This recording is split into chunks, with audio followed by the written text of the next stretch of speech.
আচ্ছা আমরা একটু দেখি, খেয়াল করি। দেখো তো এখানে কি দেখা যাচ্ছে বোর্ডে?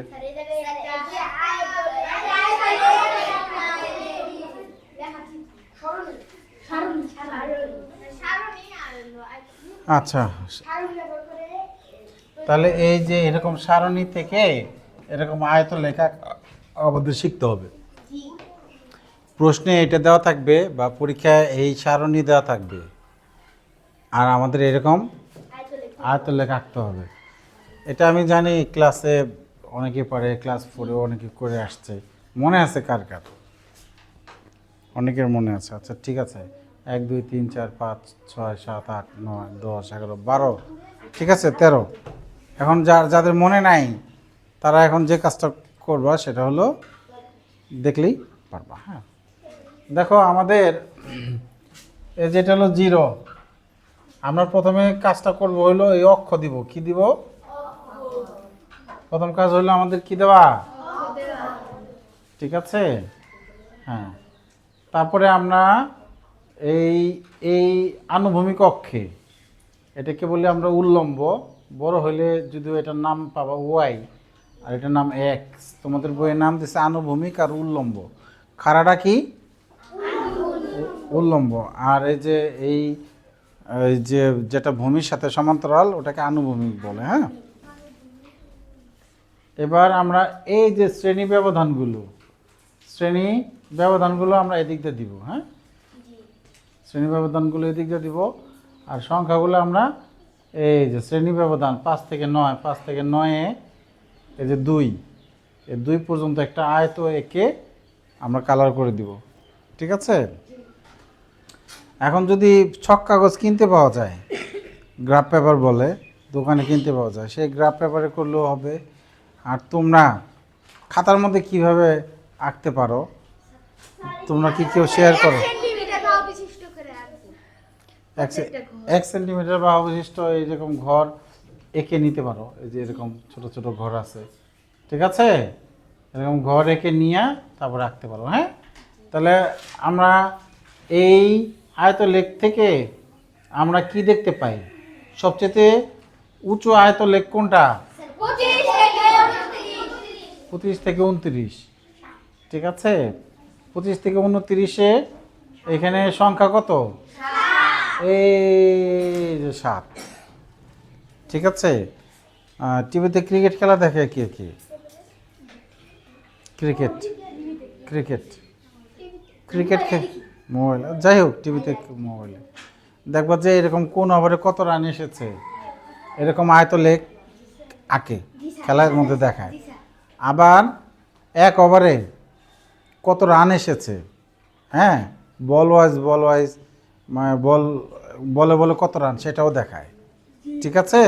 হ্যাঁ, ধরো 20 ওভারের খেলা, কোন ওভারে কত রান সেটাও দেখায়, 1 ওভারের কোন বলে কত রান সেটাও দেখায় এই আয়তলেখ।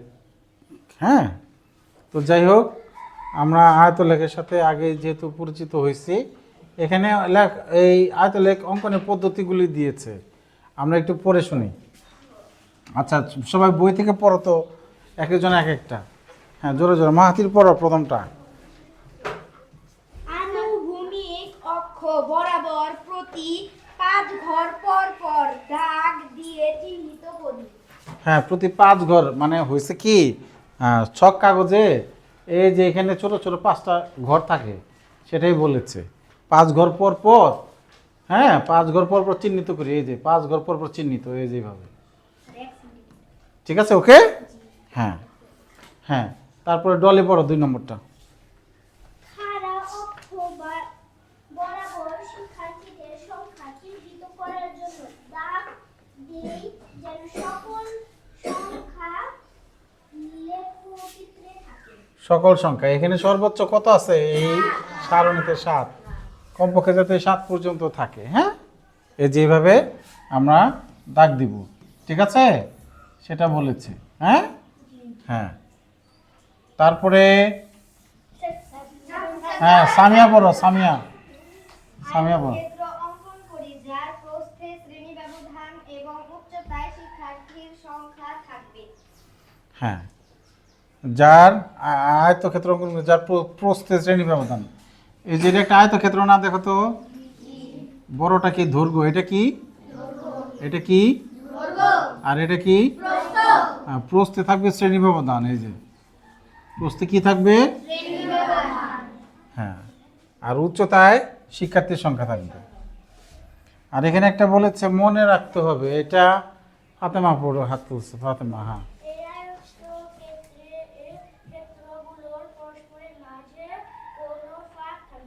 ফাঁক থাকবে না। দেখো এই যে একটা থেকে আরেকটার মাঝখানে কি কোনো ফাঁকা আছে? একটার সাথে আরেকটা লাগানো না, আর তো লেখগুলো একটার সাথে আরেকটা লাগানো না, সেটাই বলেছে কোনো ফাঁক থাকবে না। এবারে আমাদের একটা আঁকতে হবে। আমরা আমরা বোর্ডে আঁকি। খ শাখার জন্য,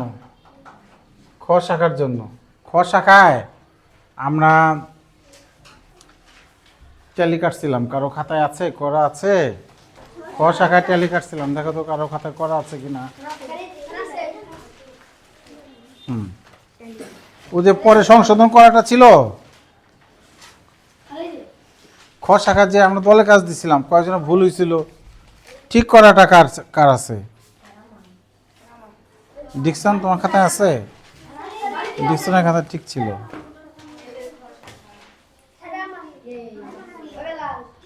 দেখি 3, 5, 2, 4, 6, 3, 5, 2, 4, 6, এটা ঠিক আছে তাই না? তোমাদেরটা ঠিক বলছিলাম না? হ্যাঁ ঠিক আছে। দেখো আমরা গত ক্লাসে বৃহস্পতিবার আমরা কি করেছিলাম, দলে কাজে আমরা ওই যে খ শাখার জন্য সারণী তৈরি করছিলাম, ট্যালি কাটছিলাম, মনে আছে? এবং সেইটা থেকে এখানে আমরা আয়তলেখ আঁকবো। কি আঁকবো? দেখো আমি একে দেখাই, আমি একটু বড় করে নিই। হ্যাঁ, তাহলে এখানে একটু সুবিধা আছে কি, এখানে হলো আমাদের, আমি কালিটা চেঞ্জ করে নিই। হ্যাঁ, আমাদের ছক কাটাই আছে। সুবিধা হলো কি, ছক কাটাই আছে। ওকে, তাহলে 5 থেকে 9, 3। এই যে 5 থেকে 9 কত, এখানে 3। তাহলে 1, 2, 3 পর্যন্ত উঠবো। কি অনেক সহজ কাজ না? হ্যাঁ, আমরা চাইলে ভরাট করে দিতে পারি। তারপরে 10 থেকে 14, 10 থেকে 14তে কত? 5। তুমি একটু বলবো আমাকে জোরে জোরে, 10 থেকে 14তে কত?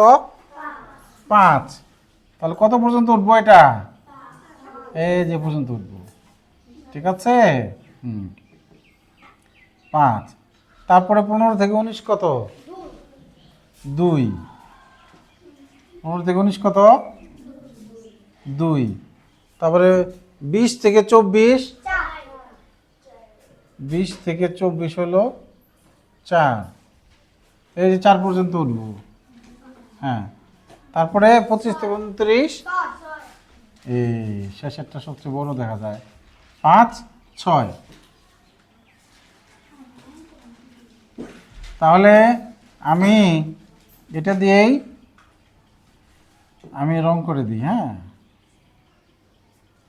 ওকে, দেখো তো ঠিক ঠিক হয়েছে কিনা, আয়তলেখ হচ্ছে।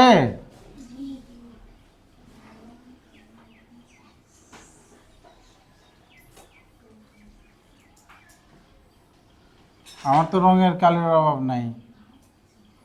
এক এক আমি তো চাইলে আরো সুন্দর করতে পারতাম, এক একটা এক এক কালার দিতে পারতাম, তাই দিলে আরো ভালো লাগবে না?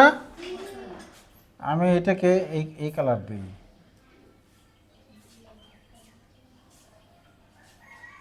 ঠিক আছে, হ্যাঁ। তারপরটা কি কালার দিব?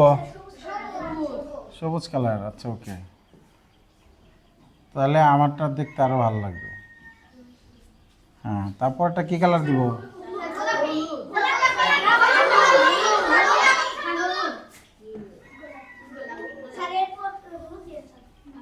হলুদটা আচ্ছা, হলুদটা ওই যে সাদার উপরে ভালো দেখা যায় না। কমলা কমলা কমলা নীল।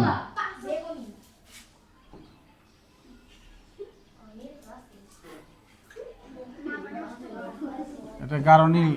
এই আবার কই থেকে কি আসে, হঠাৎ করে কালার চেঞ্জ হয়ে যায়।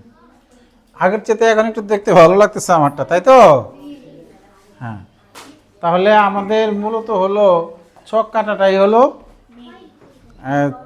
চ্যালেঞ্জ। হ্যাঁ, স্কেল দিয়ে 1 সেন্টিমিটার পর ফুটা দিয়ে তারপর দাগ কাটবো। হ্যাঁ, ঠিক আছে। তাহলে সবগুলো ঘর সমান হবে।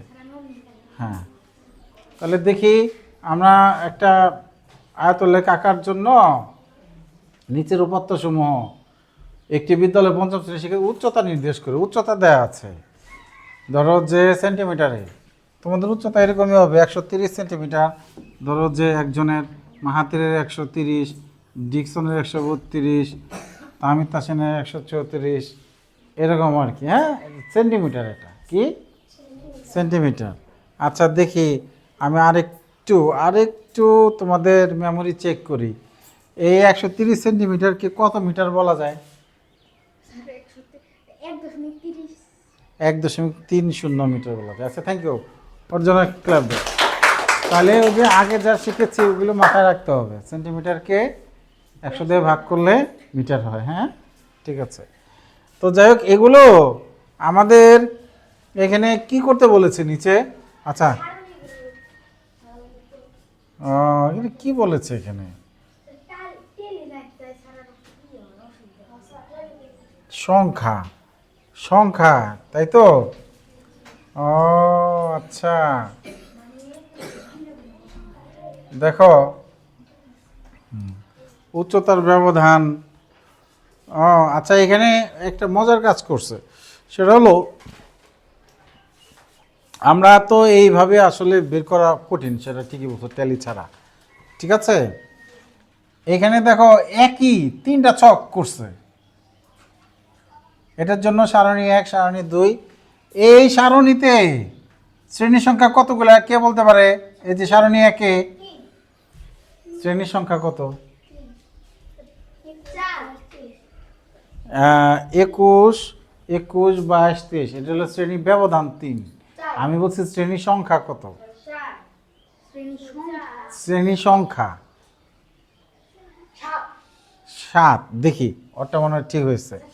1, 2, 3, 4, 5, 6, 7 শ্রেণী সংখ্যা। সালমানের জন্য একটা হাততালি।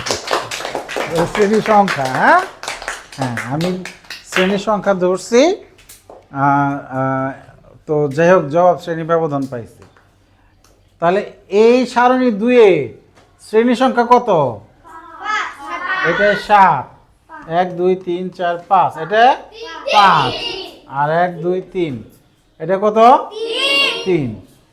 এই যে এখানে এই প্রথমটা শ্রেণী ব্যবধান কত?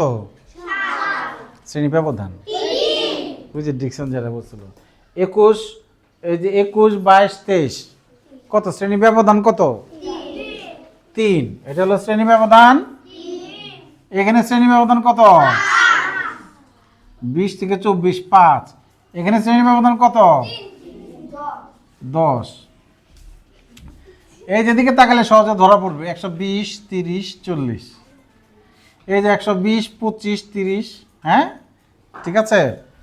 তাহলে এখন কাজ হলো তোমরা এই সংখ্যাটা বের করা। এই সংখ্যা বের করতে গেলে এইভাবে যদি আমরা গণনা করা শুরু করে দিই তাহলে অনেক সময় চলে যাবে। তোমরা ট্যালি দিয়ে করবা, ঠিক আছে? দলে কাজ দিব। এখন তোমরা করবা কি, এই সংখ্যার আগে একটা ঘর দিবা। ট্যালি কি? এই সংখ্যার আগে একটা ঘর দিবা ট্যালি। এই সংখ্যার আগে একটা ঘর দিবা কি? ট্যালি দিয়ে।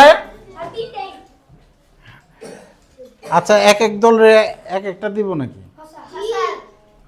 এক একটা দলের এক একটা দিয়ে তাহলে তাড়াতাড়ি হবে। তাহলে আমরা দল করবো কয়টা? 3, 1, 2, 3, 4, 3, 4, 12, 13, 14, 17, 18, 19, 20, 21, 22, 23 জন আছে। 23 জন। তাহলে 3, 7 জন করে তো বসা যাবে না এক দলে। ঠিক আছে, 23 জন আছে। আর যদি 4 জন করে দিই তাহলে কয় দল হয়? 4, 6, 24। আচ্ছা ঠিক আছে, আমি 6টা দল করি। হ্যাঁ, 6টা দলে করব। তবে এক এক দলকে এক একটা, আমি 6 দল করব। আমি কর্মবন্টনটা করে নেই। এই বুঝানো, কাজ বুঝানো। এটা 1 নম্বর দল, আর হলো 6 নম্বর দল করবে। এটা করবে 2 নম্বর দল, আর হলো 5 নম্বর দল। এটা করবে 3 আর 4। বোঝা গেছে? হ্যাঁ, 1 1 2 3 4 5 6 নম্বর মনে রাখো। 1 2 3 4 5 6 1 2 3 4 5 6 1 2 3 5। একটা দলে একজন কম হবে। ঠিক আছে? হ্যাঁ, তাহলে আমি লিখে দেই আবার। এই লেখাই আছে, দেখো। এই যে 1, এই যে 2, 3, এই যে 4,